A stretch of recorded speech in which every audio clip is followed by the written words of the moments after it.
پوچھا اے عمر تم تو اپنے گھر کا سارا ساز و سامان لے آئے. حضرت عمر ذکر کرتے ہیں اے اللہ کے نبی کریم صلی اللہ علیہ وسلم میں کچھ ضروریات کی چیزوں کو چھوڑ کر کے گھر میں چلا آیا ہوں تاکہ ان سامان کے لانے کے بعد ہماری زندگی ہی اچھی طریقے سے گزرے, اور بقیہ جو چیزیں اور سامان بچ رہی تھی اس کو میں آپ کی بارگاہ میں لے کر کے آتا ہوں. ادھر سے حضرت ابو بکر صدیق کچھ سامان کا ٹکڑا لے کر کے نبی کی بارگاہ میں حاضر ہوتے ہیں. حضرت ابو بکر سے اللہ کے نبی نے سوال کیا اے ابو بکر کیا کیا لے کر کے آئے ہو؟ حضرت ابو بکر نے ذکر کیا اے اللہ کے نبی گھر میں کچھ چیزیں کھانے کی بھی نہیں چھوڑا, ساری چیزوں کو ایک ایک چیزوں کو بین بین کر کے دنیا کے اندر چھوڑ کر کے چلے جاؤ. 2 گز تخت کا ٹکڑا تمہیں نصیب و میسر ہوگا, تمہارے سرہانے کھڑے ہو کر کے تمہاری اولاد زمین و جائیداد کا بٹوارا کر لے گی, تمہیں قبر میں دفن نہیں کیا جائے گا, اس سے پہلے ساری جائیداد کا بٹوارا ہو جائے گا. بیٹا کہے گا چوراہے کی زمین مجھے چاہیے, مجھلا بیٹا کہے گا میں ممبئی کا رہنے والا نواسی ہو گیا ہوں, مجھے ممبئی کی پراپرٹی چاہیے. ایک لڑکا کہے گا مجھے گاڑی چاہیے, میں گاڑی سے اپنی ضروریات اور اپنی زندگی گزارتا ہوں. میرے مسلمان بھائیوں کے دل کو بڑا کیجئے اور اللہ کے راستے نحمده ونستعینه ونستغفره ونعوذ بالله من شرور انفسنا ومن سیئات اعمالنا, من يهده الله فلا مضل له ومن يضلل فلا هادي له, واشهد ان لا اله الا الله واشهد ان محمدا عبده ورسوله, اما بعد فإن خير الحديث كتاب الله وخير الهدي هدي محمد صلى الله عليه وسلم, وشر الأمور محدثاتها وكل محدثة بدعة وكل بدعة ضلالة وكل ضلالة في النار.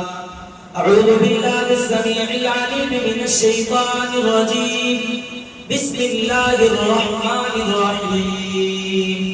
والسابقون الأولون من المهاجرين والأنصار الذين اتبعوهم بإحسان رضي الله عنهم ورضوا عنه, أعد لهم جنات تجري من تحتها الأنهار, ذلك الفوز العظيم. وقال النبي صلى الله عليه وسلم لا تسبوا أصحابي. عزیزان گرامی حاضرین مجلس, اولا تو سب سے پہلے تعریف و توصیف حمد و ثنا بڑائی و بزرگی کی بریائی اس اللہ وحدہ لا شریک خالق کائنات مالک ارض و سما کے لیے لائق و زیبا ہے, جو در تنہا اس پوری دنیا کا خالق مالک رازق حاکم مدبر مصبر پالنہار پالنے والا رچیتا اور اس پوری کائنات کا رچانے سجانے بسانے والا ہے. بعد درود و سلام کا نذرانہ ہو تمام کے تمام انبیاء کرام پر, خصوصاً بالخصوص ہمارے اور آپ کے آخری نبی تاجدار مدینہ احمد مجتبیٰ جناب محمد عربی صلی اللہ علیہ وسلم پر, کہ جن کے ذریعے سے یہ قرآن حکیم جیسی بابرکت کتاب اور اسلام جیسا بابرکت دین ہم تمام لوگوں تک پہنچا. عزیزان گرامی, آج کے اس درس میں انشاءاللہ تعالی صحابہ کرام کی فضیلت کے تعلق سے کچھ باتیں آپ کے سامنے بیان کروں گا, اور وہ بھی چیزیں ذکر کروں گا جو سماج اور معاشرے کے اندر صحابہ کرام رضوان اللہ تعالی علیہ مجمعین کے خلاف لوگوں کی سازش اور لوگوں کی طعن و تشنیع اپنی زبانوں سے جو لوگ صحابہ کرام رضوان اللہ تعالی علیہ مجمعین کے ذریعے کے تعلق سے ادا کرتے ہیں, اس کے بھی تعلق سے کچھ باتیں آپ کے سامنے رکھنے کی کوشش کروں گا. دعا کو مبارکہ رب ذوالمنن سے مولا کریم تو ہم کو حق سچ کہہ سکنے اور ہم تمام لوگوں کو اس پر عمل کرنے کی بھی توفیق عطا فرمائے. عزیزان گرامی قدر, صحابہ کرام رضوان اللہ تعالی علیہ مجمعین اس روئے زمین کی وہ پاکیزہ شخصیات, وہ معتبر شخصیات, وہ معزز و محترم شخصیات جن کی پاکیزگی کی, جن کی بہتری کی اور جن کے بہترین اور اچھے ہونے کی گواہی خدا اللہ نے بھی قرآن مقدس کے اثر دی ہے, اور نبی کائنات صلی اللہ علیہ وسلم سے بھی احادیث نبویہ کے اندر بیان کیا ہے. سب سے پہلے اور بنیادی چیز ہم یہ سمجھ لیں کہ صحابی کس کو کہتے ہیں, صحابی کس کو کہتے ہیں, یہ بہت اہم سوال ہے. ہم سارے لوگ علماء کی زبان سے, خود اپنی زبان سے صحابی صحابی صحابی کا ذکر ہوتا رہتا ہے اور سنتے رہتے ہیں، لیکن اس کا ڈیفینیشن نہیں جانتے کہ صحابی کہتے کس کو۔ اصحاب کے معنی ساتھی، دوست، اصحاب کے معنی صحابی کے دوست کو۔ اب صحابی اس کو کہتے ہیں من لقی النبی صلی اللہ علیہ وسلم، جس نے نبی کائنات صلی اللہ علیہ وسلم سے ملاقات کی ہو، حالت ایمان یعنی ایمان کی حالت میں، اور پھر اس صحابی کا انتقال بھی حالت ایمان میں ہوا ہو، ایسے شخص کو، ایسے آدمی اور انسان کو صحابی کہتے ہیں۔ کون کون؟ 3 پوائنٹ۔ وہ شخص جس نے اللہ کے نبی سے ملاقات کی ہو حالت ایمان میں، یعنی ایمان کی حالت میں اس نے اللہ کے نبی کریم صلی اللہ علیہ وسلم سے ملاقات کی ہو، اور اسی ایمان کی حالت میں ان کی وفات بھی ہو۔ اگر ہم حالت ایمان نہیں کہیں گے یا حالت ایمان نہیں ہوگا تو اللہ کے نبی کریم صلی اللہ علیہ وسلم سے کفار نے بھی ملاقات کی تھی، دیکھا تھا، چھوا تھا، ٹچ کیا تھا۔ اللہ کے نبی کریم صلی اللہ علیہ وسلم سے ابو جہل نے بھی ملاقات کی تھی۔ اللہ کے نبی کریم صلی اللہ علیہ وسلم سے اور بہت سارے کفار مکہ اور مشرکین مکہ نے ملاقات کی تھی، دیکھا تھا، ملا تھا۔ وہ صحابی نہیں ہو سکتے، اس لیے یہ شرط لگائی گئی اور بیان کی گئی ہے کہ صحابی وہ ہے جس نے اللہ کے نبی سے ملاقات کی ہو حالت ایمان میں، ایمان کی حالت میں، اور اسی پر ان کا انتقال اور وفات ہوا ہو۔ ہاں، اگر کوئی آدمی جس نے حالت ایمان میں اللہ کے نبی سے ملاقات کی ہو اور بعد میں وہ مرتد ہو گیا ہو، وہ ایمان سے پھر گیا ہو، وہ صحابی نہیں ہو سکتا۔ پوائنٹ کی چیز ہے، اہم چیز ہے، بار بار ذکر نہیں کی جائیں گی، بار بار بتائی نہیں جائیں گی، موقع ہے، دستور ہے، حالت ہے، اس میں اس چیز باریکی کو سمجھنے کی ضرورت ہے کہ صحابی وہ نہیں ہو سکتا ہے جس نے ملاقات کی ہو اللہ کے نبی سے لیکن مومن نہ رہا ہو۔ صحابی وہ ہے جس نے اللہ کے نبی سے ملاقات کی ہو حالت ایمان میں اور اسی پر اس کا انتقال ہوا ہو، اور وہ بھی صحابی نہیں ہو سکتا ہے جس نے حالت ایمان میں تو ملاقات کی ہو لیکن پھر اس کا انتقال جو ہے حالت کفر میں ہوا ہو، یعنی بعد میں وہ اسلام کو چھوڑ کر کے وہ کفر پر اور شرک کے نجاست اور گڑھوں پر اپنی زندگی گزارنے پر مجبور ہو گیا ہو اور اسی پر اس کا انتقال ہوا ہو، وہ صحابی نہیں ہو سکتا۔ کلیئر ہو گیا لوگ؟ سب کو پتہ چل گیا صحابی کس کو کہتے ہیں؟ اب اور آگے بڑھیے۔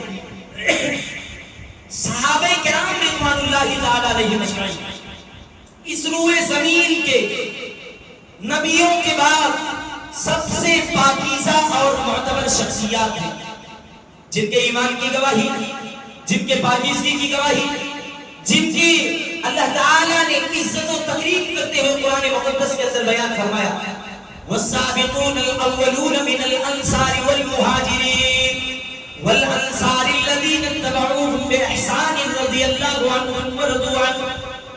انصار صحابی، مہاجرین صحابی، وہ اولین جنہوں نے دوسروں پر سبقت کی، رضی اللہ عنہم ورضوا عنہ، اللہ ان سے راضی ہوا، وہ اللہ سے راضی ہوئے۔